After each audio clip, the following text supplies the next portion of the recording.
A stroke puts you into survival mode, and now you've got no resources to survive because all your best resources are directed elsewhere. So then it costs you everything. It costs you your future. It costs you your ability to heal, to make sense of this, to come out the other side and reinvent or do whatever you need to be present for yourself. It's a slow descent into madness, really, if all your best resources are proving and defending, covering and compensating, then you stop being human, you stop being alive, you stop being present, you become hypervigilant around what others are thinking, and your world keeps getting smaller. Welcome back to Recovery After Stroke. I'm Bill Gassiamis. Before anything else, thank you to everyone supporting the show on Patreon, becoming a YouTube member, and to everyone supporting it in all other ways. Sharing episodes, leaving reviews, sending them to someone who needs them, buying the book. This show has reached over 1.5 million downloads because of people doing exactly that. And I don't take it for granted. If you've ever caught yourself saying, I just want to be who I was, this episode is going to sit with you for a while. My guest today is Jaemin Frazer. Jaemin is a coach, the founder of the Insecurity Project, a TEDx speaker, and as of this year, a novelist. He spent nearly 2 decades, around 16,000 coaching hours on one problem. What happens to a person when they stop trusting themselves and what it costs them? Jaemin has not had a stroke. I want to be upfront about that because it's the reason this conversation goes where it does. He came to it without any assumptions about what recovery is meant to look like, and what he brought instead is a very precise account of what happens to anyone whose ordered world falls apart overnight. We get into why wanting your old life back is really a request for certainty, the difference between self-doubt, which is useful, and insecurity, which isn't, why insecurity draws down the exact energy your brain needs to heal, what's really going on when friends push back on your habits, and why being lost and confused isn't the tragedy, it's the setup. 3 quick things before we start. My book, The Unexpected Way That a Stroke Became the Best Thing That Happened, covers 10 tools for recovery and personal transformation. It's available at recoveryafterstroke.com/book. If you'd like one-on-one support with your own recovery, I work with a small number of stroke survivors at a time. Structure, accountability, and genuine guidance from someone who's been through it. You can apply at recoveryafterstroke.com/momentum. And if this show has helped you and you want to help me get to 1,000 episodes, you can support it either as a YouTube member or by going to patreon.com/recoveryafterstroke. I want to make sure that no stroke survivor has to ever go through what I went through when I first started my recovery, and that was not having any information about how to proceed after I got sent home from hospital. Now it's time for the interview. Jaemin Frazer, welcome to the podcast. Thanks for having me, Bill. Absolute pleasure, mate. I wanted to ask, I want to start with the person listening. They're anywhere from 6 weeks to 20 years post-stroke, right? And what they say is they want to be back to their old life. In your experience, when someone says, I just want to be who I was, what are they actually asking for? Wow. I think they're looking for certainty. They're looking for comfort. They're looking for safety. Yeah, they're looking through rose-colored glasses in many ways because, no one's life was perfect before anything. So the fantasy of if I could go back to where I was, it deletes a whole bunch of stuff around the reality of where you were in the first place. But I think that the desire it's certainty, safety, peace, comfort. That's what a person is driven to find some way or other. What do you think it is about certainty, and what does that even mean? Like there was, before my experience with stroke, there wasn't anything that was certain. No. Is it an illusion? Is certainty an illusion? Because I definitely don't feel certain about anything going forward either. But kind of not in a bad way. Like I don't have a bad relationship with the lack of certainty. It's just, it's just not real. Like I feel like it might be an illusion. Well, I love Anthony Robbins' take on this. I think his 6 core needs model is his finest contribution to the personal development space, and his earliest versions of this. Because I think if you were to do a search, Tony Robbins 6 core needs, what you're going to get today is an idea that there's a hierarchy of needs. So you could do a test to work out which needs are most important for you based on your personality type. That's not how we first introduced them, and I'm convinced it's not actually how it works. So just a quick summary, he says, doesn't matter what age, what sex, what culture, what stage of life, because you're human, just as important as food, shelter, clothing is the need for certainty. Firstly, we are creatures who do not survive in chaos. We need some sense of control, order. We thrive in the familiar. We need a sense of what's happening next. So we organize ourselves and we find certainty. We cannot survive without it. Interestingly, though, we also need uncertainty. So these 6 needs operate in paradox pairs. Are you familiar with the 6 core needs? I'm not actually. Certainty and variety is the first 2, and they operate in paradox pairs. So certainty pulls you one way, but we also need variety. If you have 100% certainty, you're completely bored. And, you would ruin things. You'd mess it up so that there would be something to do. So we need uncertainty, surprise, spontaneity, adventure.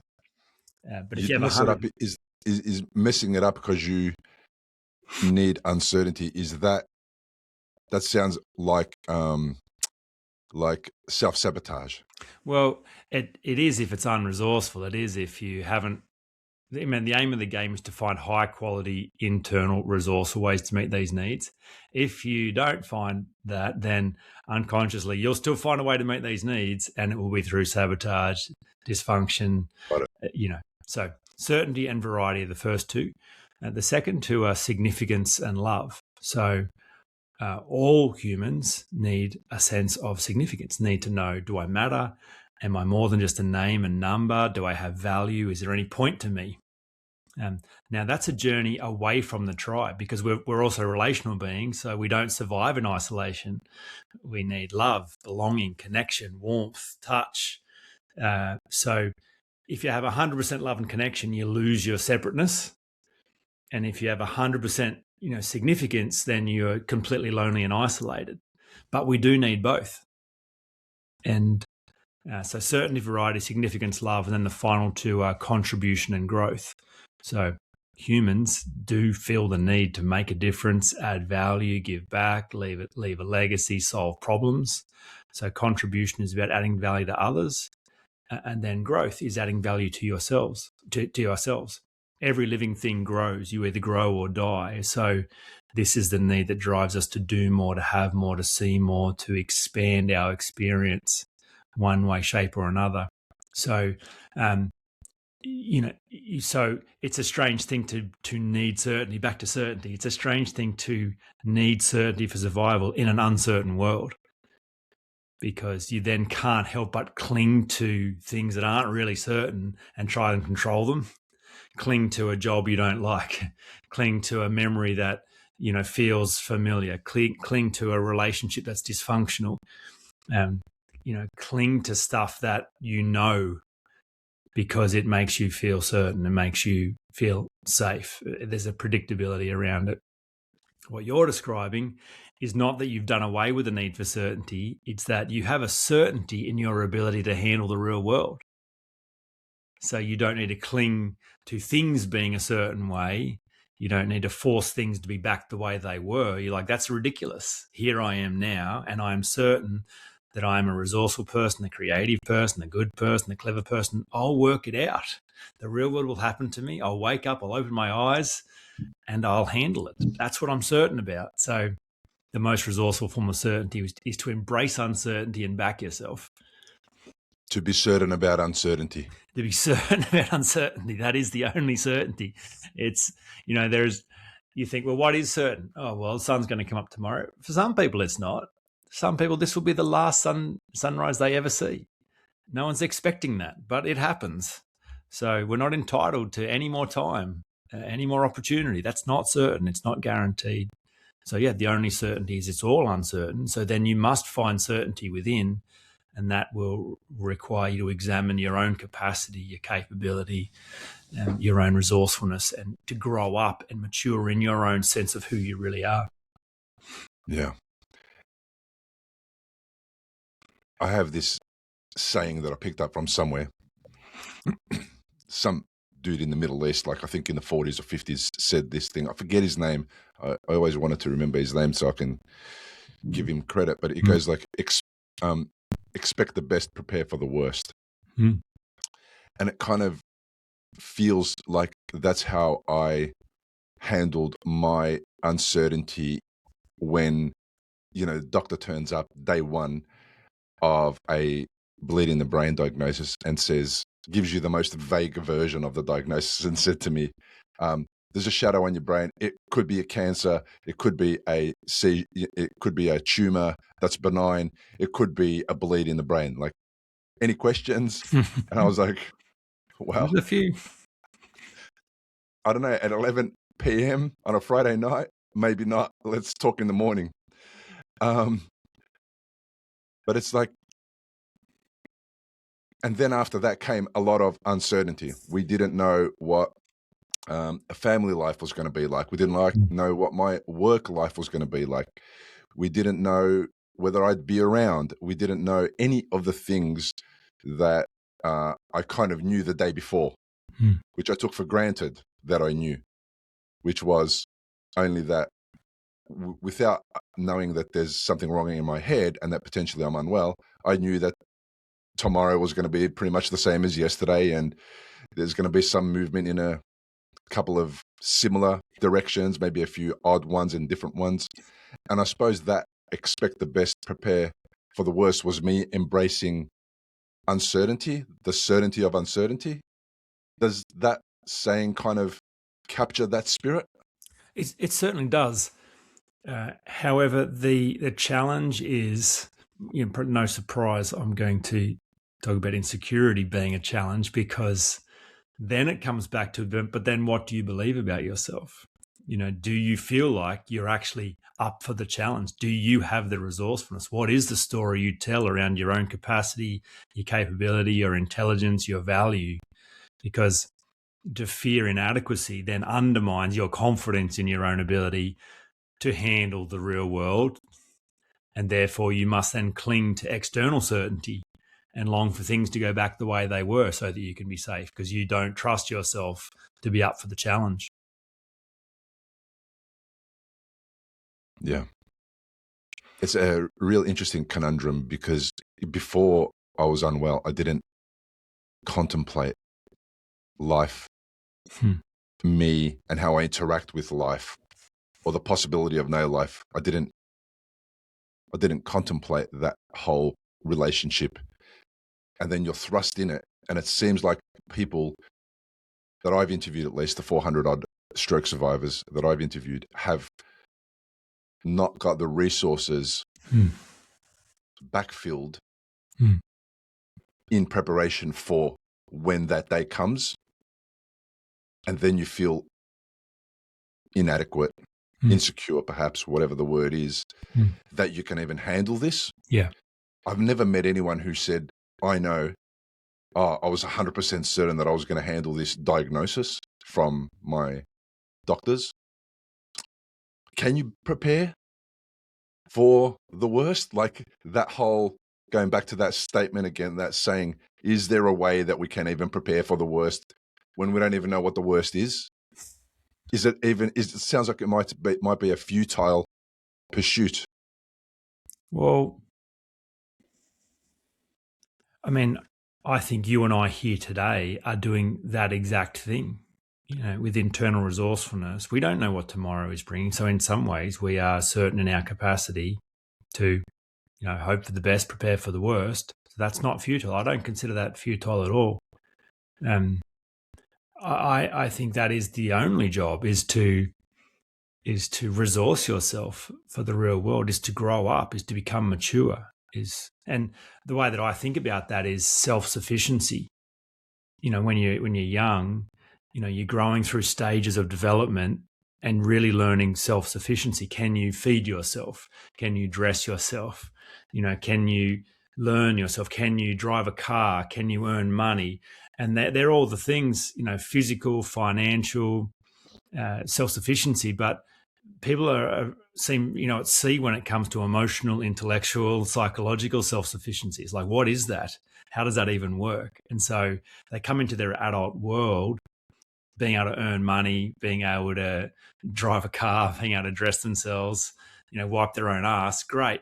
But when it comes to validating their own existence, when it comes to sourcing their own certainty, when it comes to deeply loving and accepting themselves, when it comes to being the one that approves of themselves, that sees themselves, adults are typically ill-prepared for that, stroke or no stroke.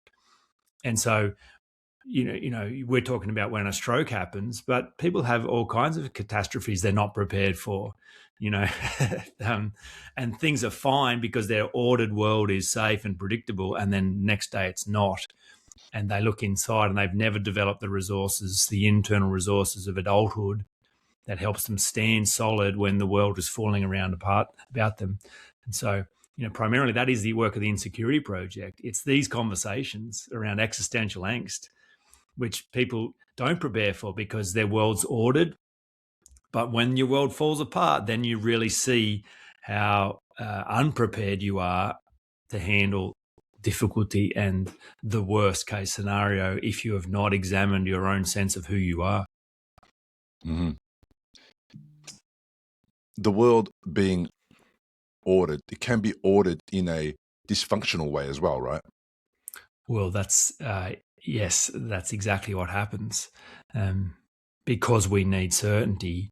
I love thinking about these 6 core needs as a vacuum. In our atmosphere, a vacuum is always filled.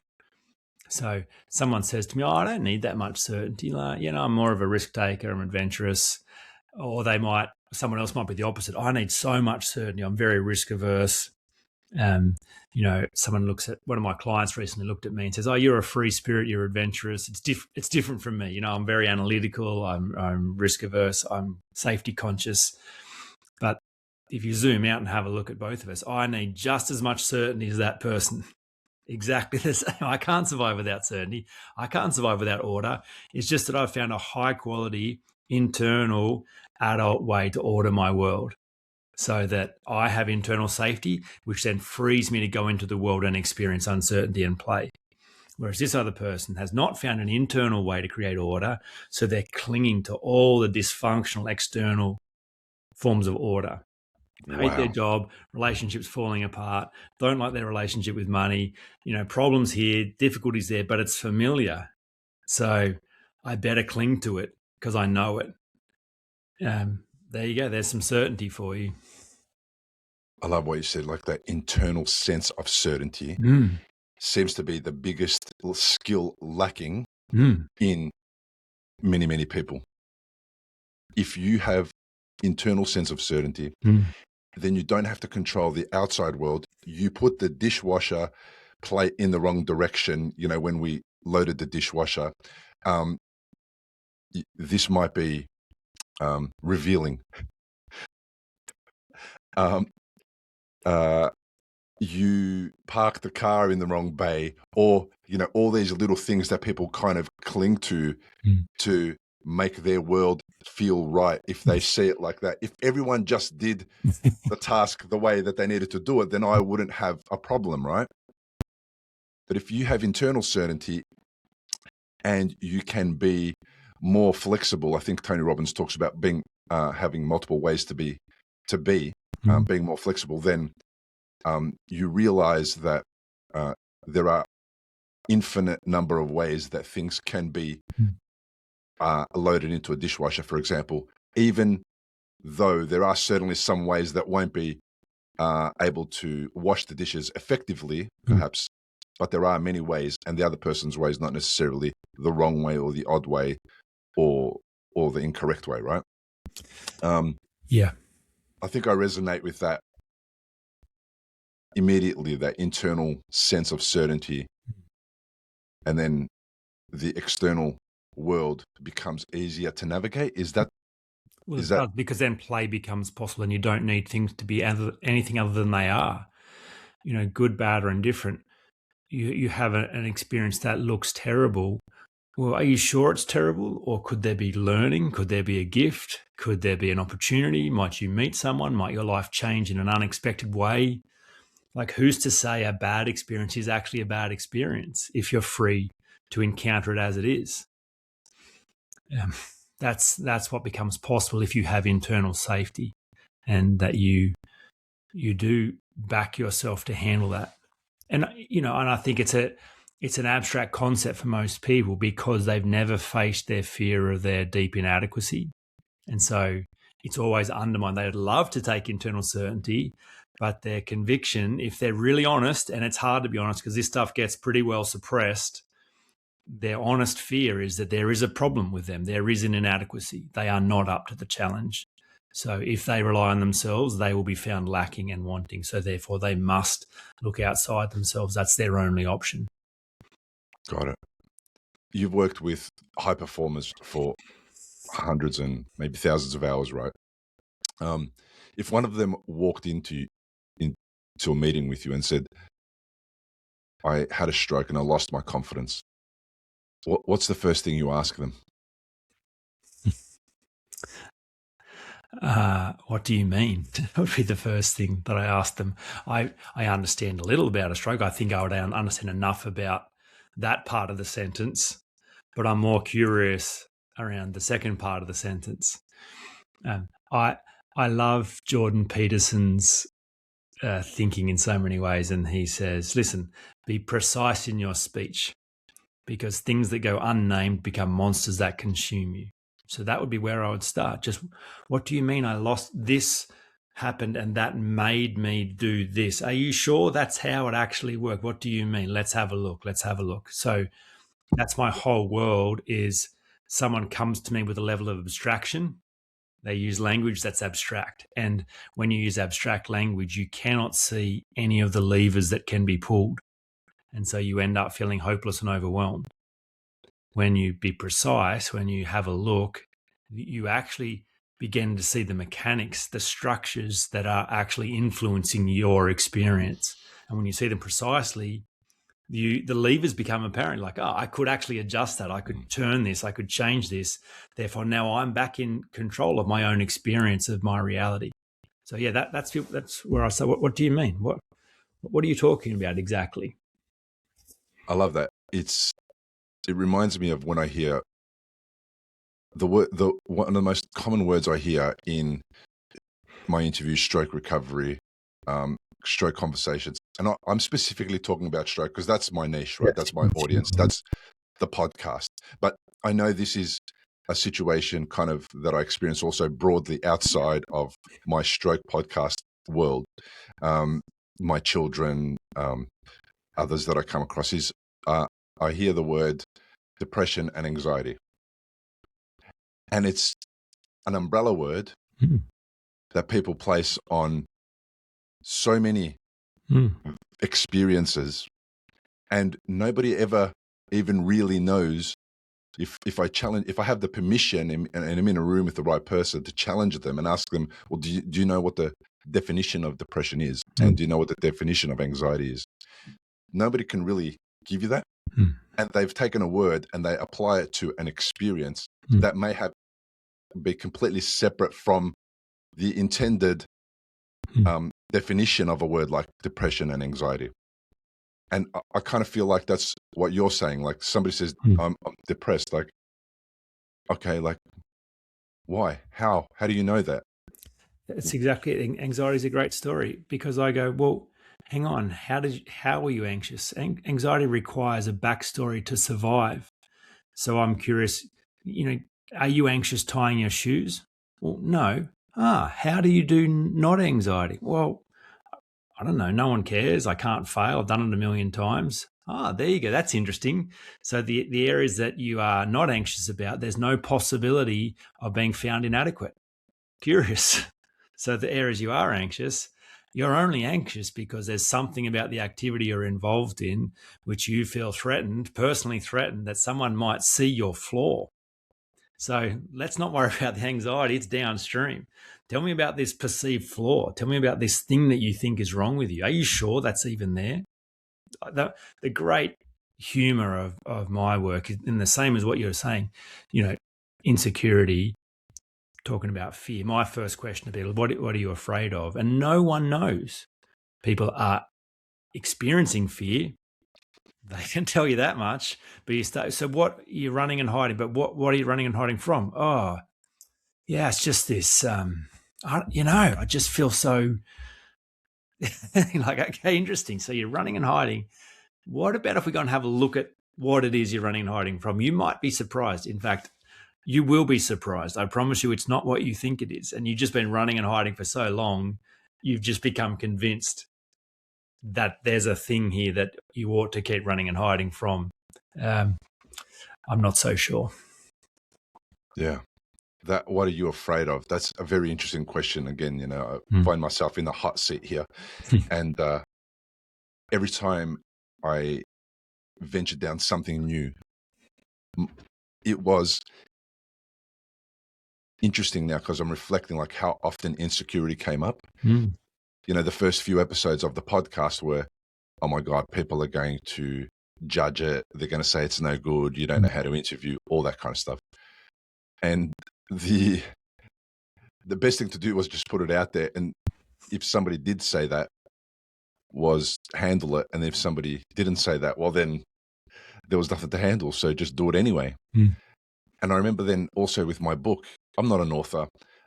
I'm not a scholar. I've never done any of that stuff, but I wrote my first book, The Unexpected Way That a Stroke Became the Best Thing That Happened. It's a pretty loaded title. And I knew it was going to ruffle some feathers.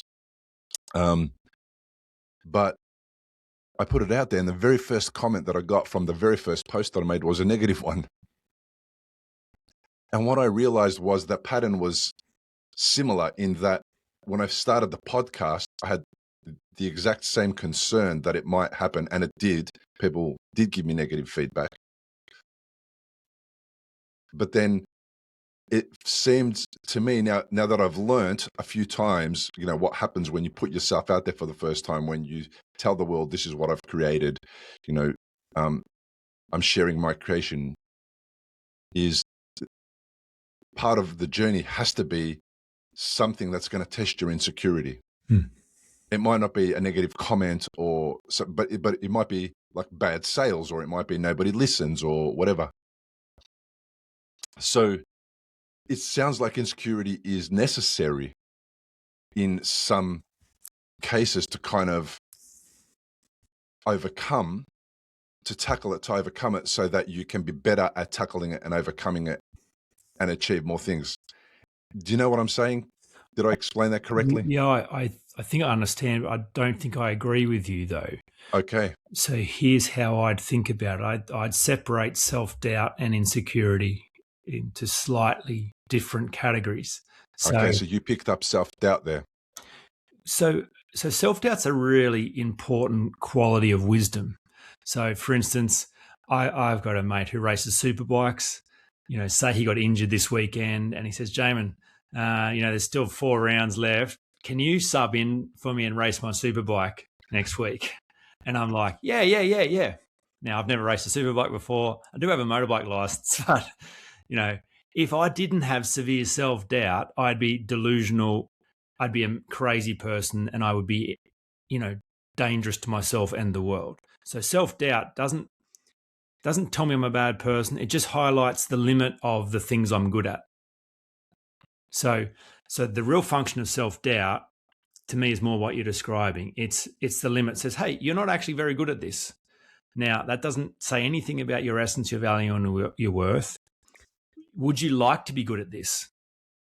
And I go, actually, no. Great. Well, then don't do it. Don't do it because it'll go bad.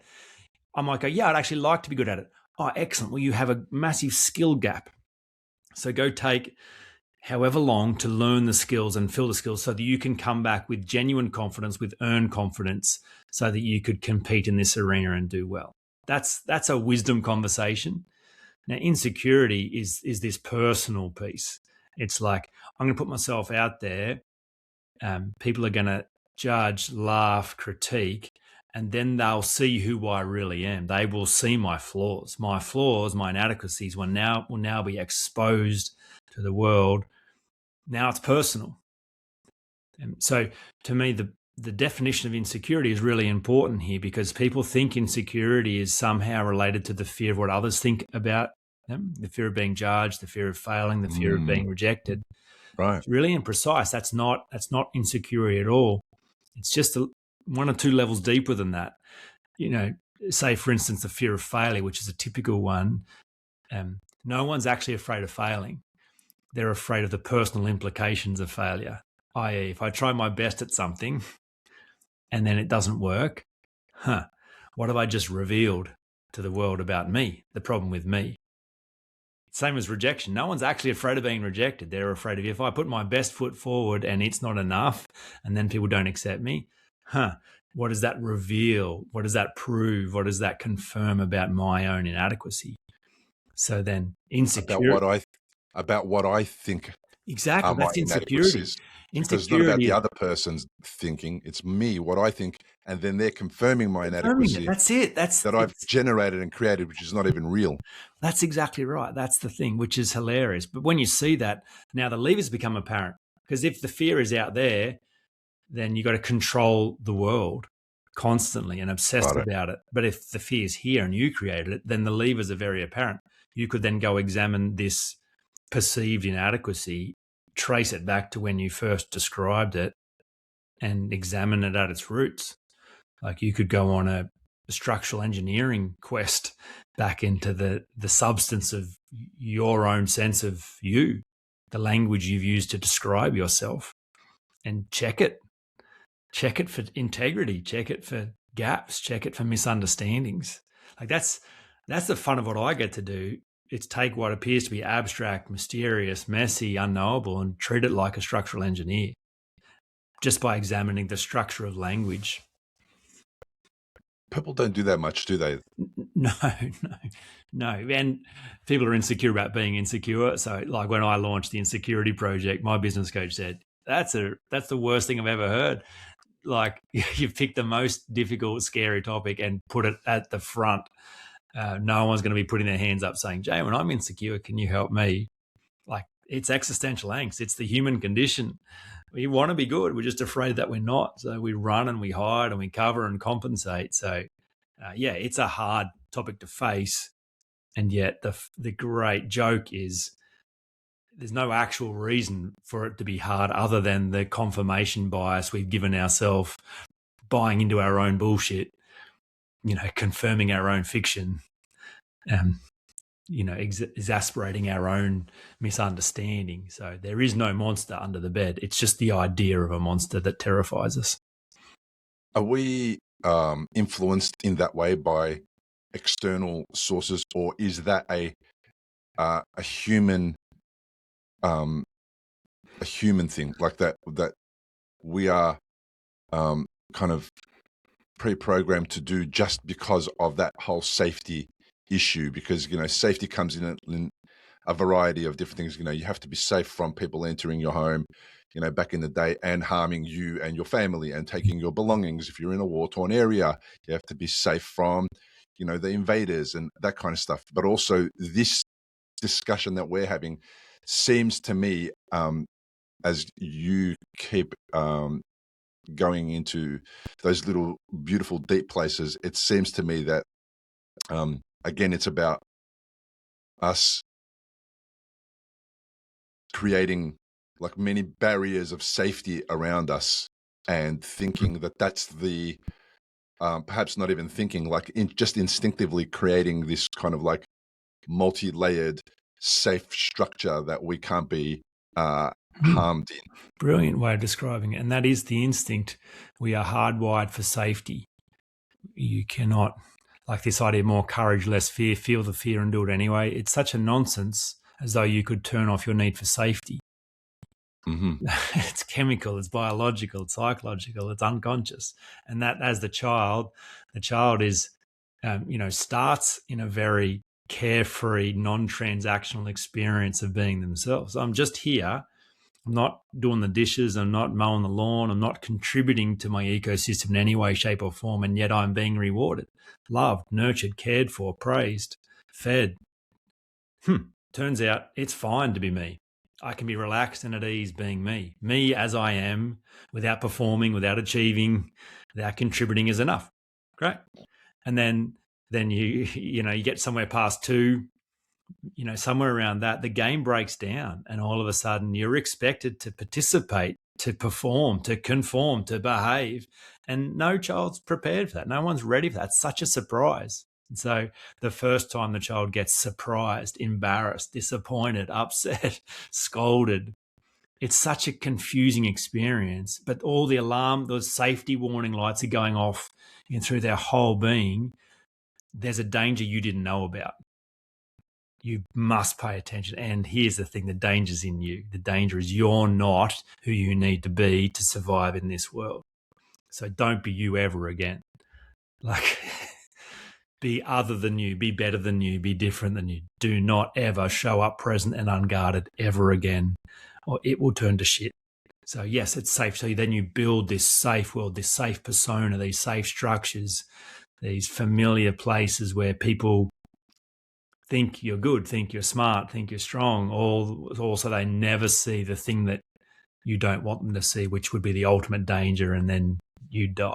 It's entirely about a biological, chemical, psychological need for safety that is unavoidable. And what came up in my mind while you were chatting about that is often stroke survivors need to make some radical changes in their life, the way they go about their nutrition, who they hang out with, the stuff they listen to and read, the whole thing. Sometimes it's a line in the sand moment and everything changes and you've got to change everything. I did. And one of the challenges that stroke survivors have, well, I'll talk about me. I had the challenge of, I needed to stop smoking and I needed to stop drinking. But all my extended family and friends were smokers and drinkers. And stroke survivors often comment about how they lose friends after a stroke.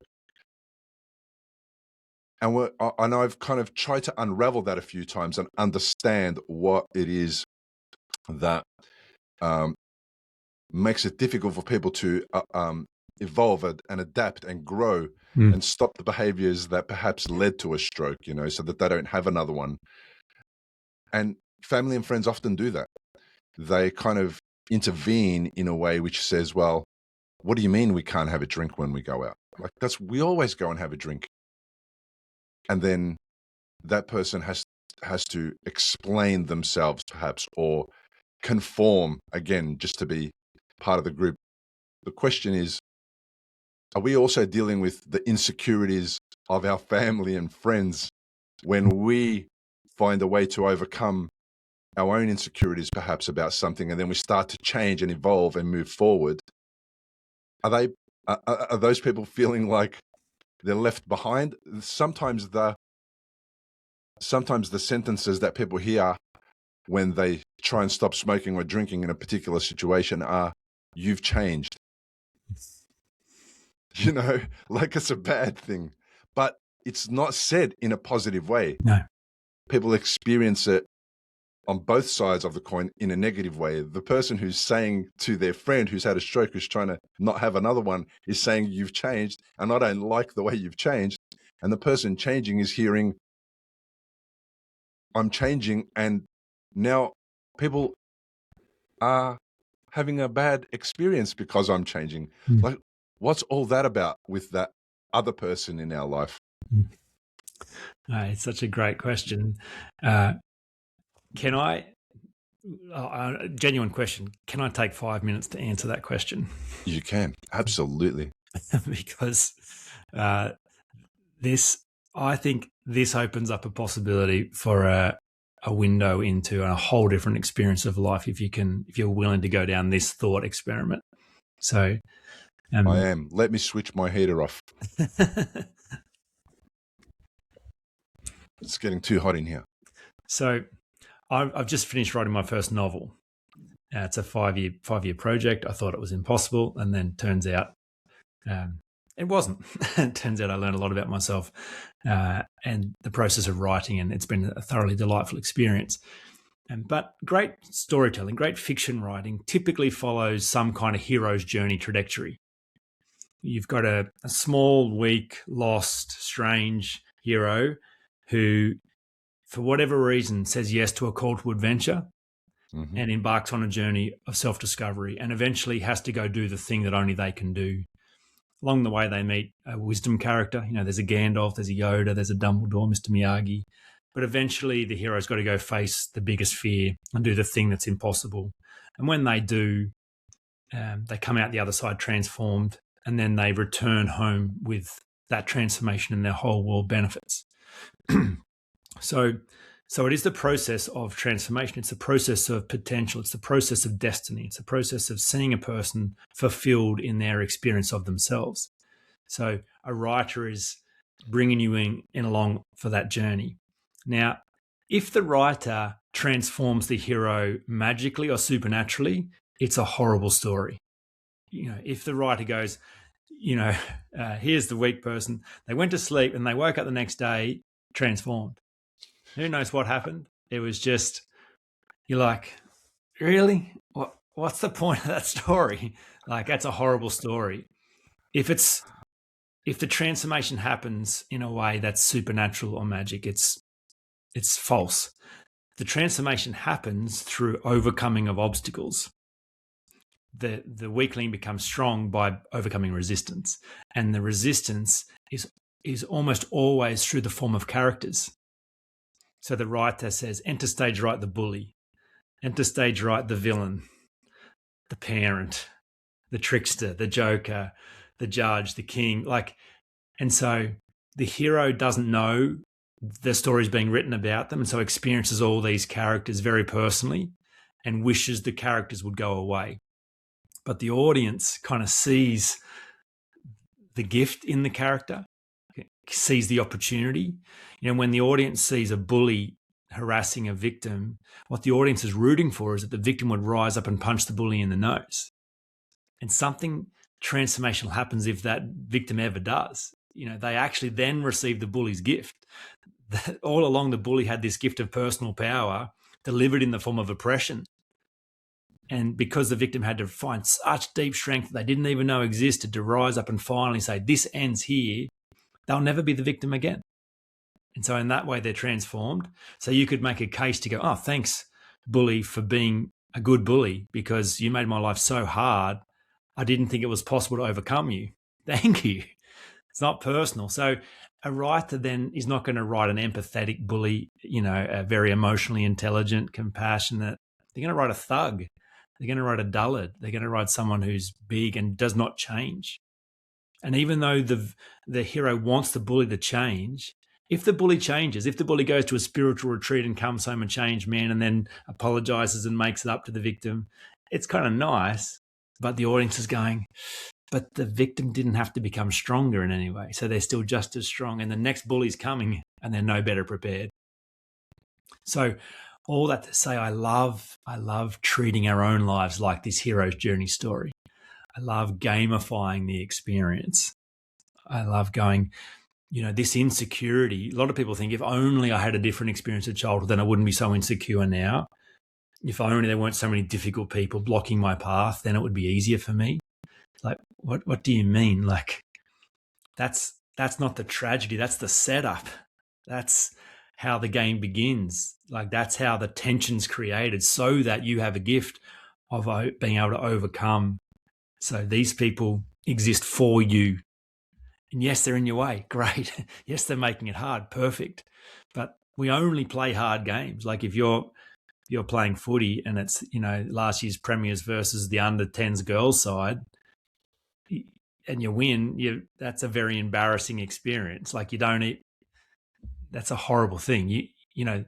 This year's premiers, last year's premiers versus the team that's got undefeated this year, and you win that game, that's a meaningful experience. So, I love this idea that everyone comes into their 20s and 30s lost and confused. And most people are really upset about that, wishing that their experience up till then had been different and feeling disqualified from a meaningful life because of what's happened, because of who said this and who's done that. But if you just zoom out and see it like a hero's journey or a beautiful game, then you realize, no, being lost and confused, oppressed, that doesn't disqualify you. That's what qualifies you to go play.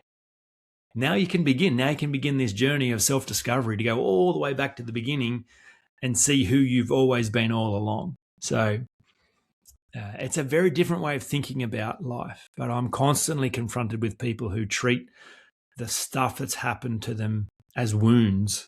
And the best you could ever hope for is that eventually you could bring healing to yourself and it become a visible scar that doesn't really afflict you. Whereas this says, what if life doesn't happen to you, it happens for you? And the real gift is your own opportunity to rediscover who you've always been by overcoming obstacles, and especially in the form of people, and especially in the form of insecure people who, of course, are going to make your journey difficult. Of course, not everyone's cheering you on. Eventually, the hero's got to go alone. Eventually, they've got to. If they don't go alone, then they can't do the thing that only they can do. Yeah. Man, that was well worth the time that you allocated to answer it, because it's such an important part of recovery after anything. And in fact, I learned about the hero's journey after my brain surgery. So we're talking about, I don't know, I think I got out of hospital after brain surgery in late 2014. And I think it was around 2017, I did a particular course that I was in. It was a behavioral modeling course, and it was about modeling a behavior that we thought was one worth other people learning and repeating.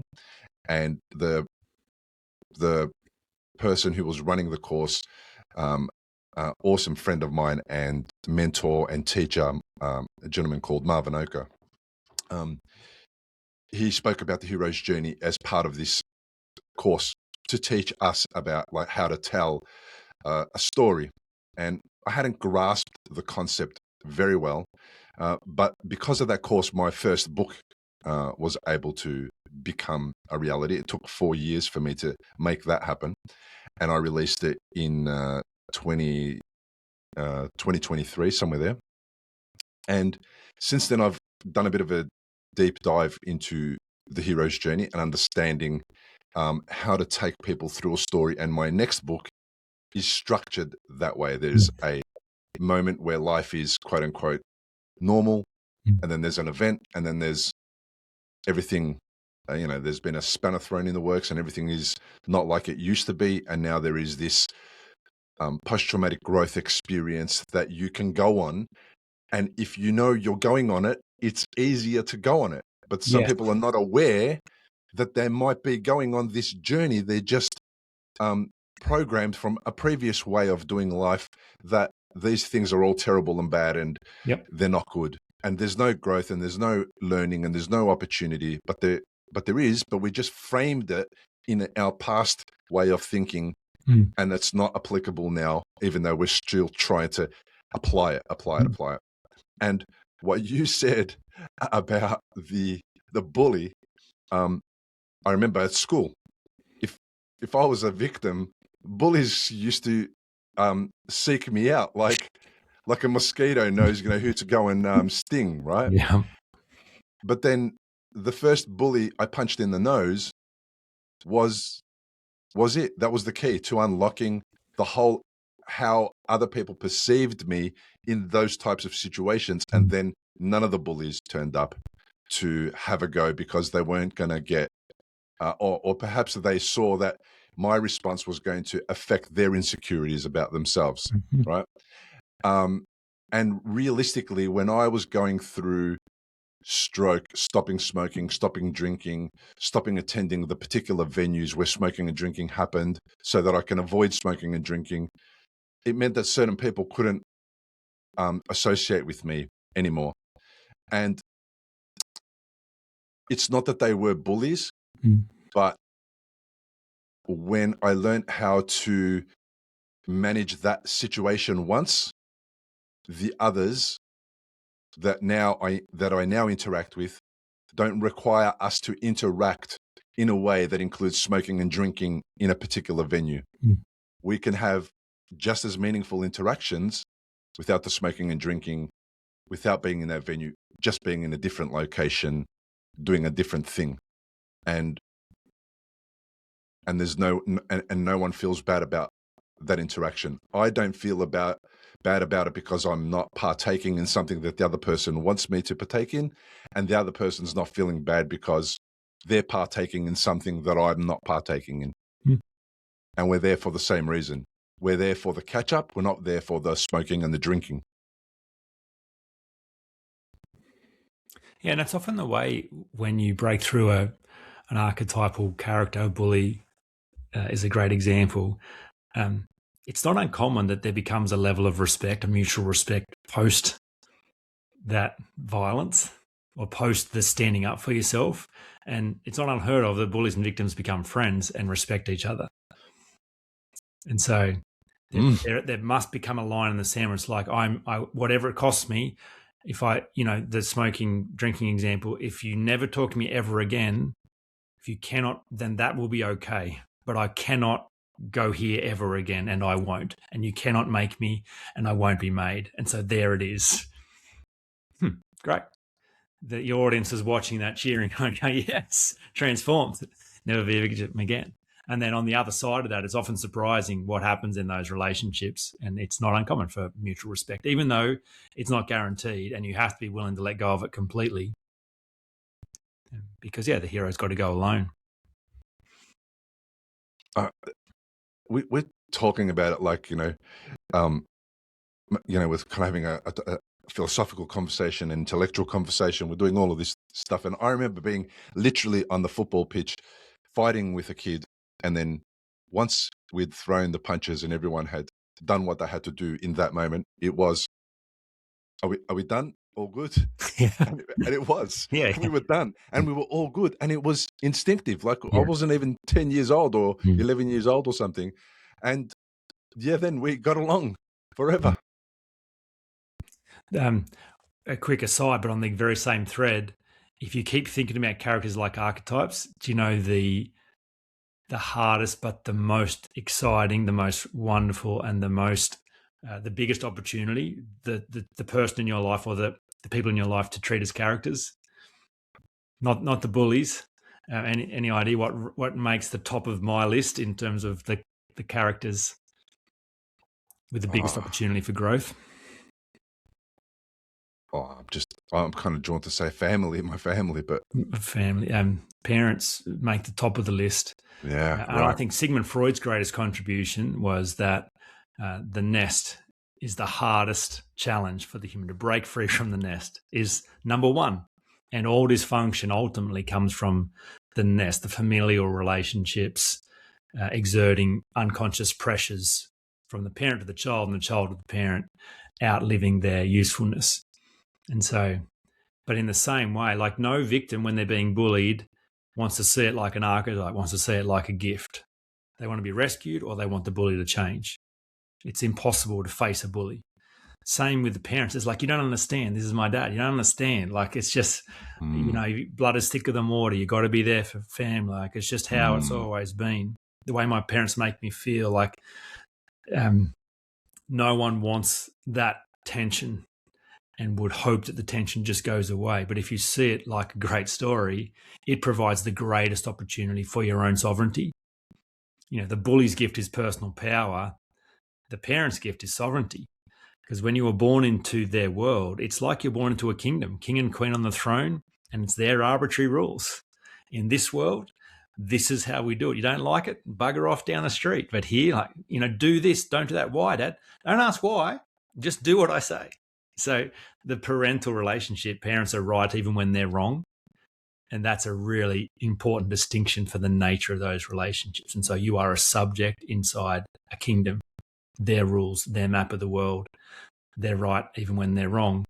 And it's incredibly hard to break free from that to create your own map of the world and for you to be the king.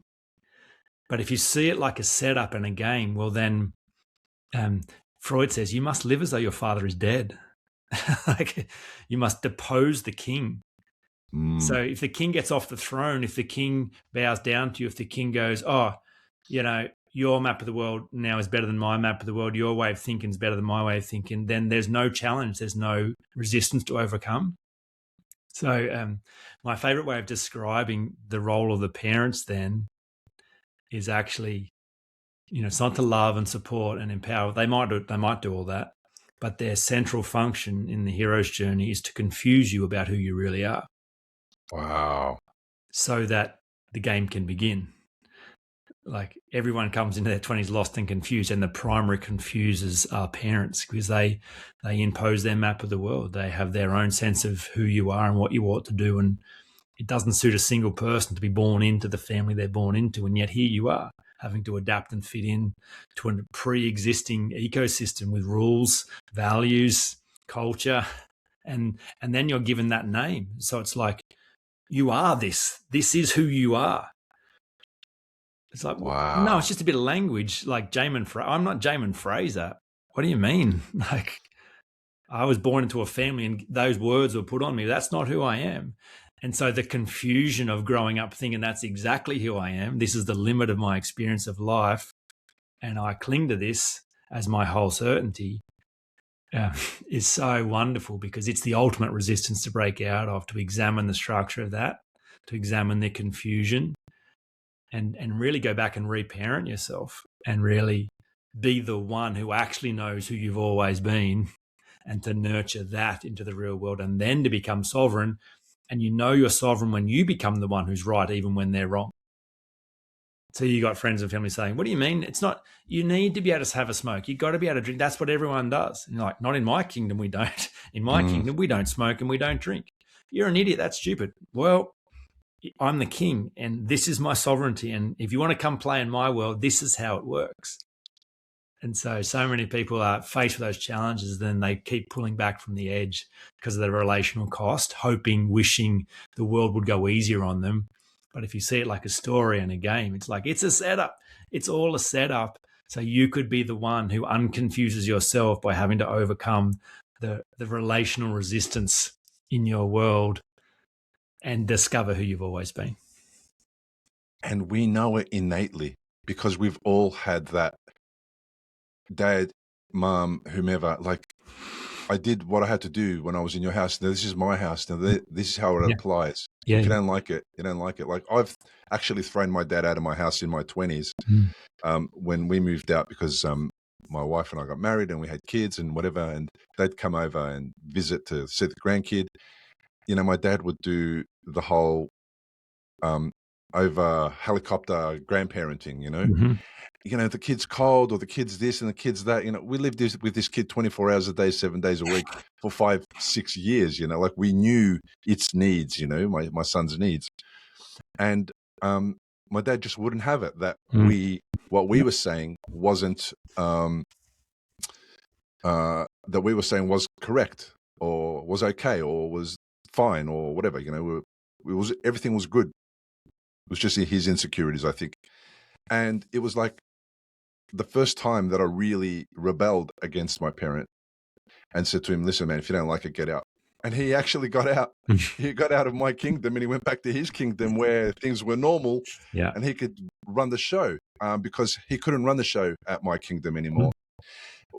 The thing about it is I'm learning the beautiful lesson or understanding you just gave me now was that was how it was meant to be. It's a setup. And I took it personally. Yeah. But it wasn't personal. It was necessary for him to impose his will and for me to have to go, nah, no more.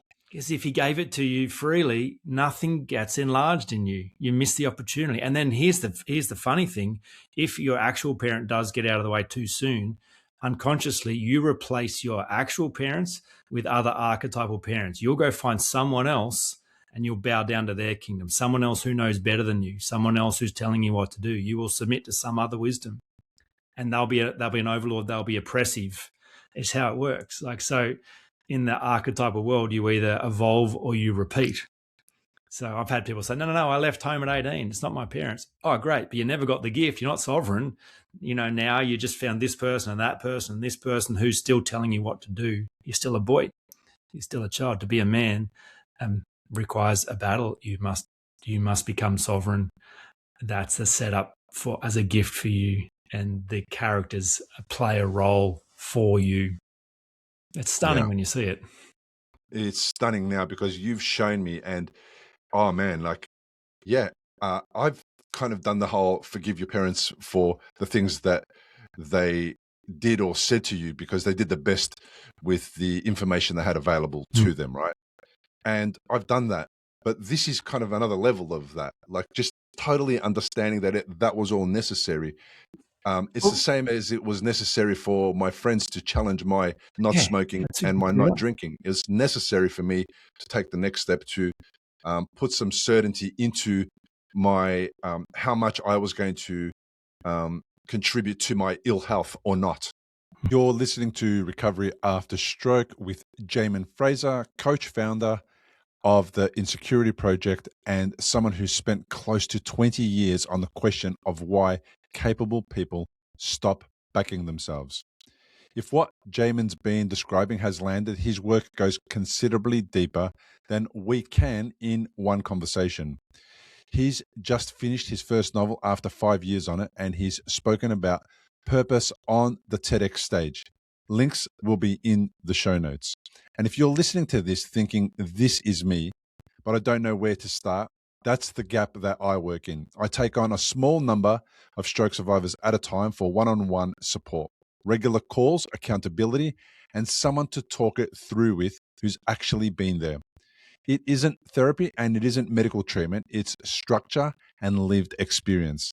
If that's what you're missing, you can apply at recoveryafterstroke.com/momentum. Now back to Jaemin and to what insecurity is actually costing you while you're trying to heal. That's exactly right. But one of the funnest experiments to do is to just examine the fantasy, the often unspoken fantasy that people have. If only my parents were better, more loving, more kind, more present, things would have turned out differently. Well, just go have a look at what happens if you get given a perfect parent. It does happen. People do grow up in really nurtured, beautiful, empowering, loving spaces. They're my most insecure clients. They come out even more confused. And in some ways, like I'm not saying I'm a perfect parent, but I do know that I'm a really good parent. I've been very present. I'm emotionally intelligent. I'm wise. I'm loving. So I've done a good job. But in doing a good job, I've confused the shit out of both my children in very different ways.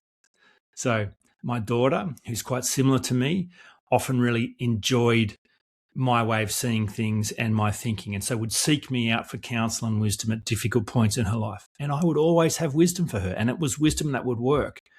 But in giving her my wisdom, which she'd think you'd want from your dad, I then confused her about her own wisdom. So then she comes into the world unsure, will I ever be as wise as dad? Will I ever know what to do for myself? Will I ever be able to solve my own problems? So, I've confused her by being wise. And my son, I've confused him by succeeding. So he never really saw me suck as a coach and a business owner. He's only really seen me succeed. So he looks at my lifestyle, plenty of time, plenty of money, it all looks so easy. And then he goes out in the workforce and it's all so fucking hard, and he's a shit kicker at the bottom of the pile earning no money.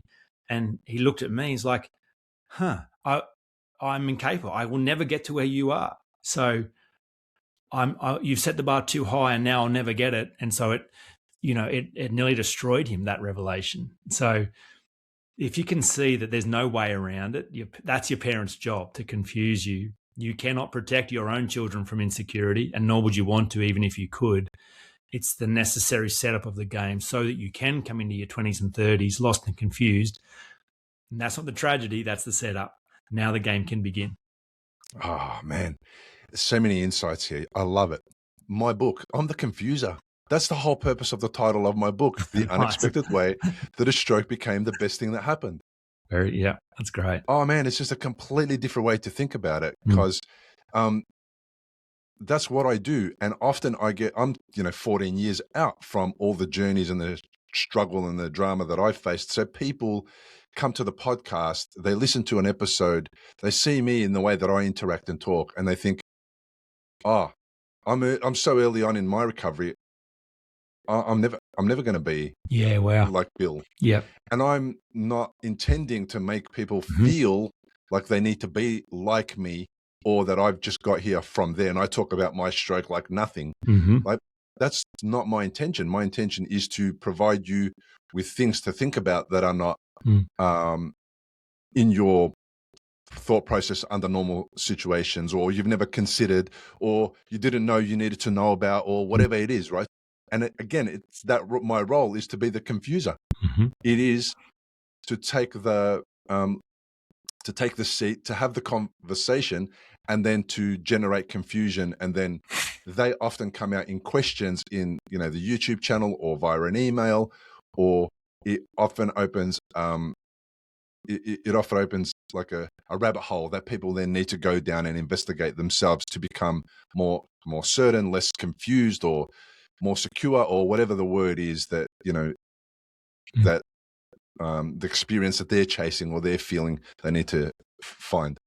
So I did struggle with perhaps generating an illusion that stroke, like I've just nailed it. Like I've had a stroke or 3 and I had brain surgery and I couldn't walk, but now I am. And it's like, I was always concerned about that perception that people developed of me by listening to one podcast episode, and then the role that played in maybe setting them back in their recovery, which of course is not my intention, right? So I love that the confuser is necessary in everyone's journey. And if I see myself as as a confuser, then I don't need to think about how the thing that I do is I talk about how stroke experiences are so broad, the spectrum is so wide, that I can't that I can't sort of help everyone in the spectrum because it's so wide, and that somehow that makes this podcast lesser, or I'm inadequate, or I'm not doing a good enough job, or I haven't put enough episodes out, or whatever. So that's a real gift that I just received now, and hopefully people listening and watching are getting a similar gift from this part of the conversation. Yeah, lovely. As we continue, what does insecurity cost people? Like, from a stroke recovery perspective, bringing insecurity into that, I expect has a cost. What do you see as the main cost that people sort of pay for remaining insecure? Well, I just think about it as a resource issue, a resource cost. So when everything's fine, there's plenty of margin in your life. And if you're driving a whole bunch of resources towards proving and defending yourself and covering and compensating, but everything's working, it's not really costing you anything. But when you have no margin, so when something terrible happens, and then all your best resources are still being directed to proving and defending, covering and compensating, you've now got zero resources to be directed towards growth, towards safety, towards internal certainty. So you are now in great peril. So a stroke puts you into survival mode, and now you've got no resources to survive because all your best resources directed elsewhere to make sure no one sees your inadequacy. So then it costs you everything. It costs you your future. It costs you your ability to heal, to make sense of this, to come out the other side and reinvent, or do whatever you need to be present for yourself. So I think, that is the cost. It's a slow descent into madness, really, if all your best resources are proving and defending, covering and compensating, then you stop being human, you stop being alive, you stop being present, you become hypervigilant around what others are thinking, and you just your world keeps getting smaller. Yeah. And that's not being dramatic. It's a significant cost. It's real. In stroke recovery, I call it energy. Energies, because stroke survivors suffer incredible fatigue after stroke. The brain is so resource heavy that when it's not running optimally because a part of it is injured and it's rewiring and it's trying to heal, it's increasing the need of energy from the body. And you need to be able to optimize that so that you can allocate as much resources to the brain to heal and to rewire as possible. And I often talk about it from the perspective of the emotional recovery after stroke. People often avoid emotional conversations because initially they're physically, the most obvious issue is physical. My left side doesn't work, or my right side doesn't work, or my face is droopy, or I can't see properly. So they attend to the most obvious things. And then they get some point down the track and they realize they've never attended to the emotional, psychological aspect of the recovery. And they're being inefficient in those spaces and therefore taking resources away from the brain healing. And it whole thing compounds and it decreases. That makes sense. And I think because people typically tie their identity and value and worth to the roles and relationships that they've constructed. So you described your experience of a stroke. All of a sudden you can't be the same guy, you can't work the same way, or your relationships have changed. So if all your identity is tied to that and now it's gone, you're in crisis emotionally, psychologically. And if you don't have any resources to examine that, it's going to be a significant cost. Yeah. Often in a serious health incident, people kind of experience grief. My old life was such and such, and all these things that I haven't got now, or can't do now, or I can't go back to. How does someone tell the difference between like legitimate grief over real loss of function and insecurity? Can those lines blur? Do those lines blur? Well, yeah, I think it is. Again, what exactly are you losing here? Because so, for example, just so I can give it a little bit more context, like somebody loses the ability to use one of their limbs or one of their sides, right? So, and then that's legitimate, right? Like I'm not able to use this part of me anymore, and that comes with a certain amount of things that I will not be able to do again. That's grief. But then moving forward, like how do you, there's an insecurity piece there as well, but it's linked. This is when it becomes personal. I can't use my leg anymore, which means I can't run anymore, and my whole identity has been tied with being a runner. So if I'm not a runner, who am I?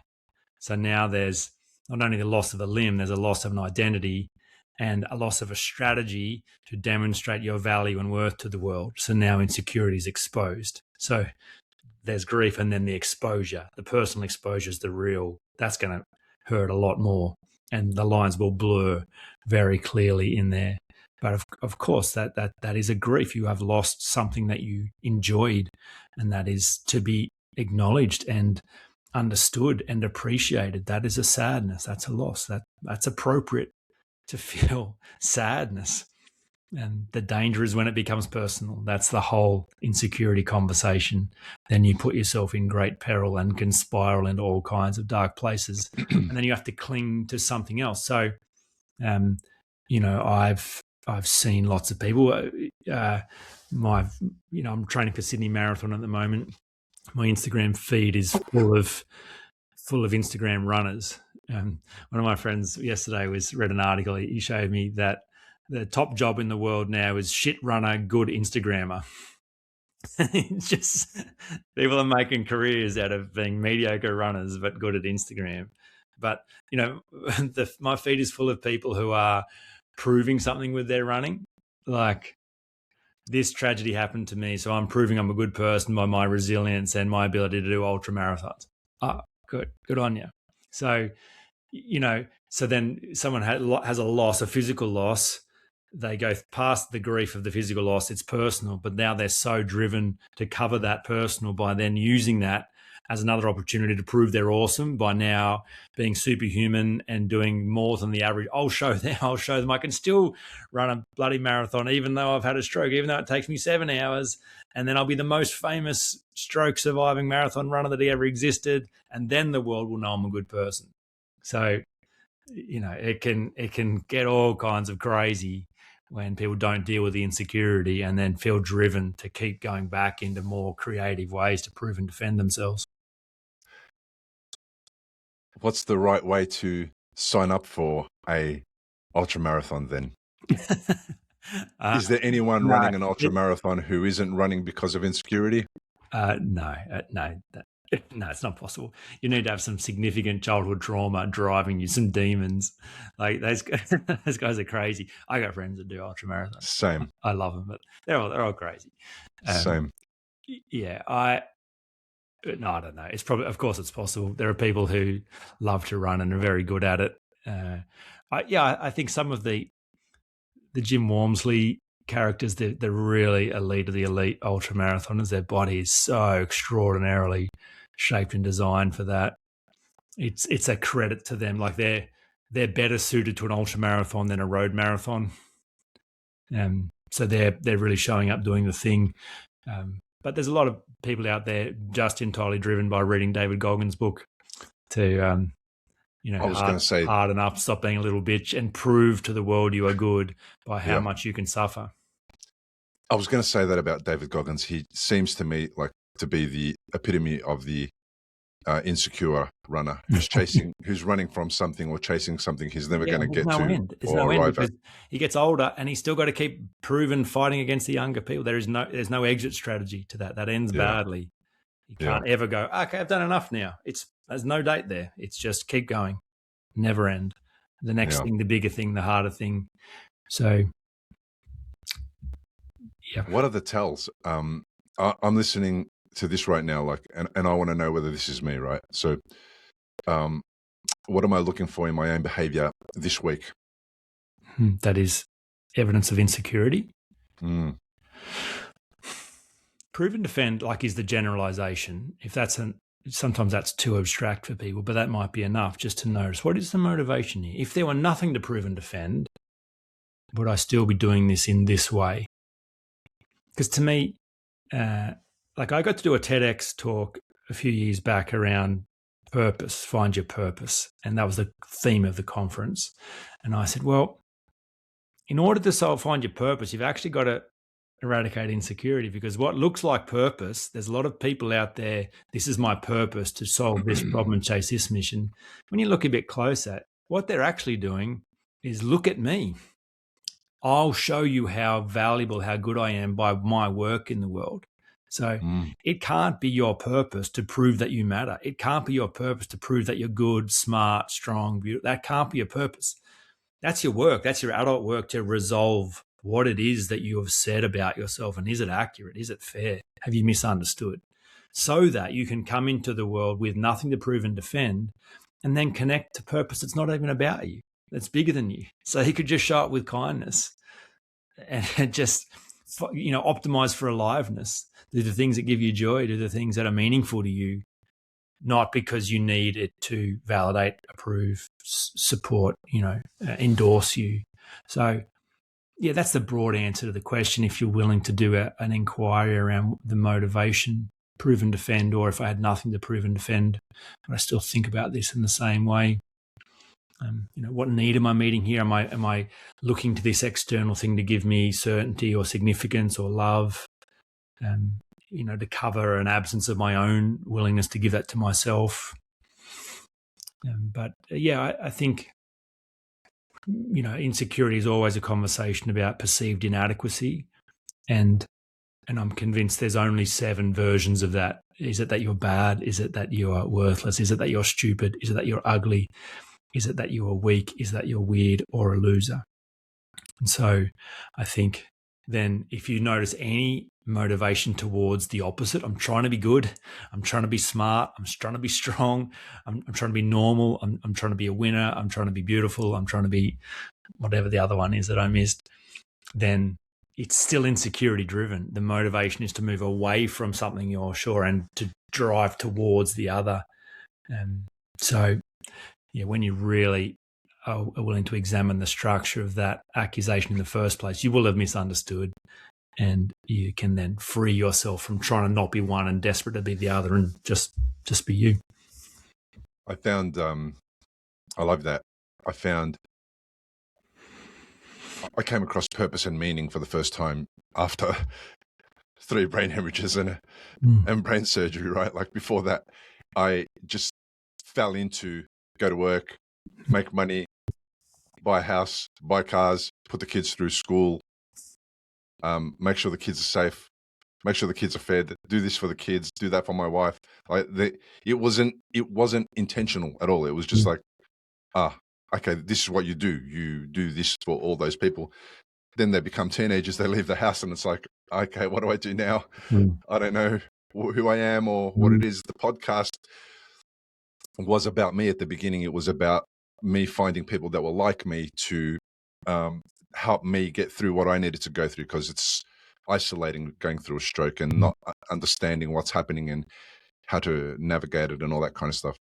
And then around episode 40 or something is when I first realized that there was way more to this than me, and it was how other people were experiencing my interviews, and their feedback and response made me feel the first opportunity to say stroke was the best thing that happened to me, because I've now discovered my purpose and meaning, which my children are part of, but they're just one aspect of it. And I think purpose and meaning really is to serve, for me, was to serve other people and expect nothing back.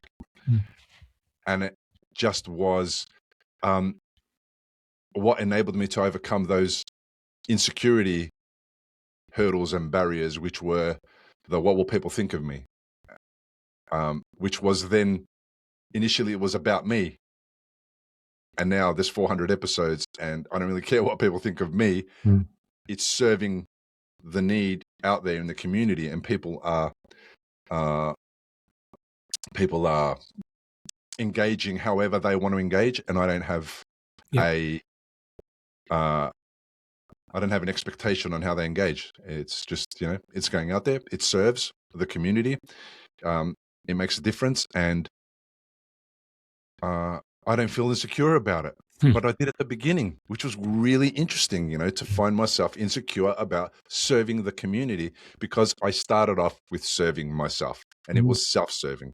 And I think when you're doing something in the wider community that's self-serving, people suss you out, and they kind of realize that you're perhaps not genuine. Even though I wasn't intending not to be genuine, it still appeared a little less genuine. Engagement wasn't as high as it was when I started to make it about everyone else. Amazing discovery. I really like that. It's a huge episode for me, coming across your work, the work that you do in the space of insecurity. And I think it was a couple of weeks ago that we met. I've been reflecting on that in the last couple of weeks, and it's just been a real wild journey.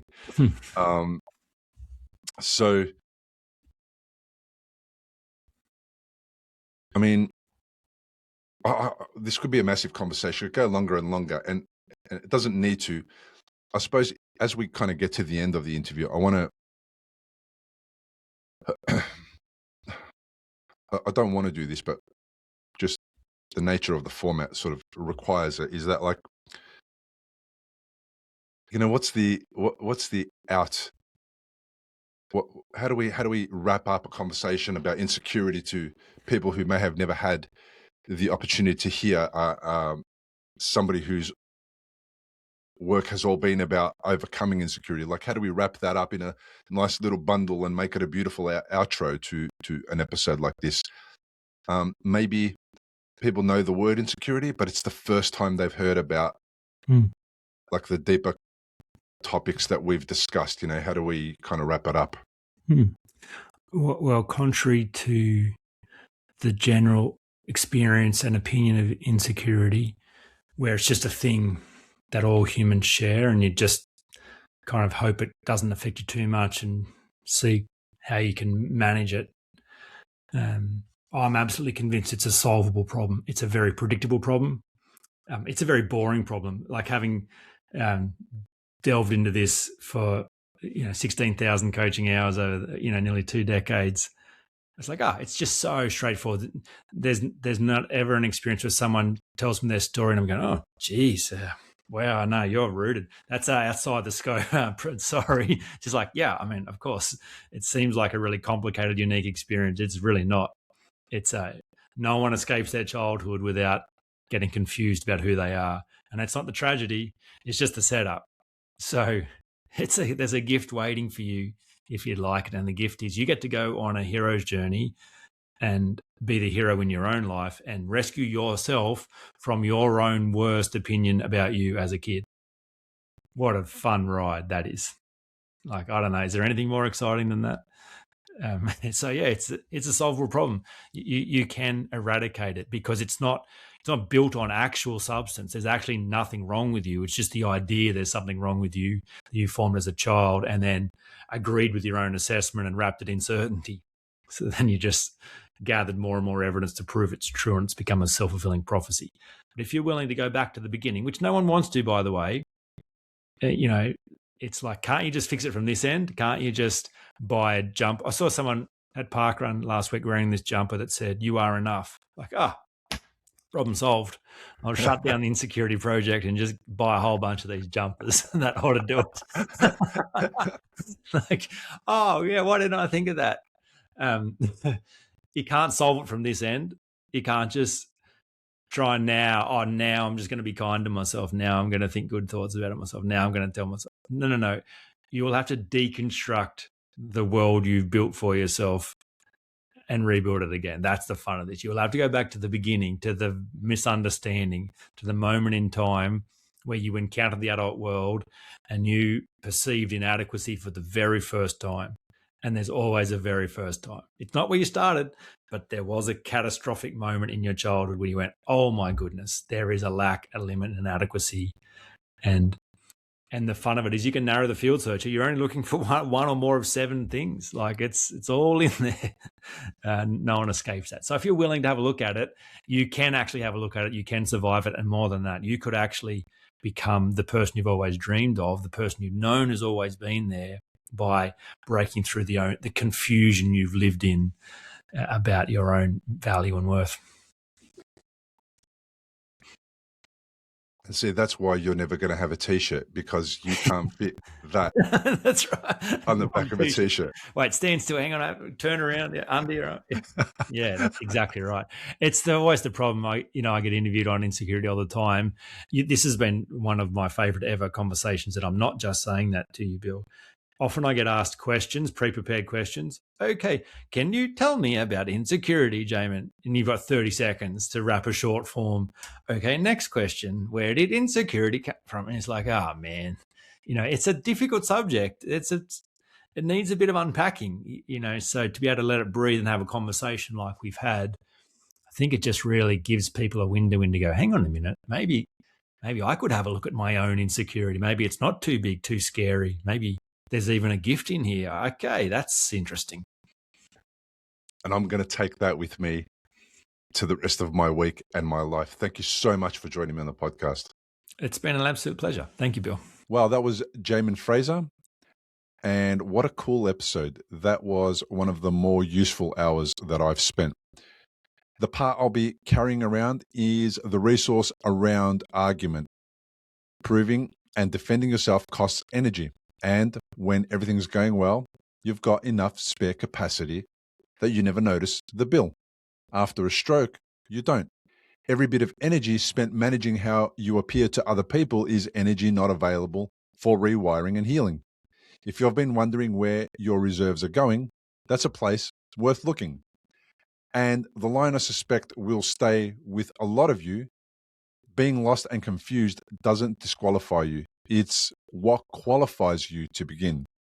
Now, you can find Jaemin's work at jaeminfrazer.com, and links to all the other resources we mentioned will be in the show notes, along with his TEDx talk. If this episode gave you something, send it to someone who needs to hear it. That's how this show reaches the people it's meant to reach. And if you'd like to go further with the reframe Jaemin's describing, have a listen to our earlier episode on post-traumatic growth in stroke recovery. Same ground from a survivor's side. 2 ways to take this further. The book, The Unexpected Way That a Stroke Became the Best Thing That Happened, is available at recoveryafterstroke.com/book. If you want to work on this with me directly, I offer one-on-one support to a small number of stroke survivors at a time over 3 or 6 months. Rebuilding confidence after setbacks is a lot of what we do. Apply at recoveryafterstroke.com/momentum. I'm Bill Gassiamas. Thanks for being here. Keep going. Importantly, we present many podcasts designed to give you an insight and understanding into the experiences of other individuals. Opinions and treatment protocols discussed during any podcast are the individual's own experience, and we do not necessarily share the same opinion, nor do we recommend any treatment protocol discussed. All content on this website and any linked blog, podcast, or video material controlled this website or content is created and produced for informational purposes only and is largely based on the personal experience of Bill Gassiamas.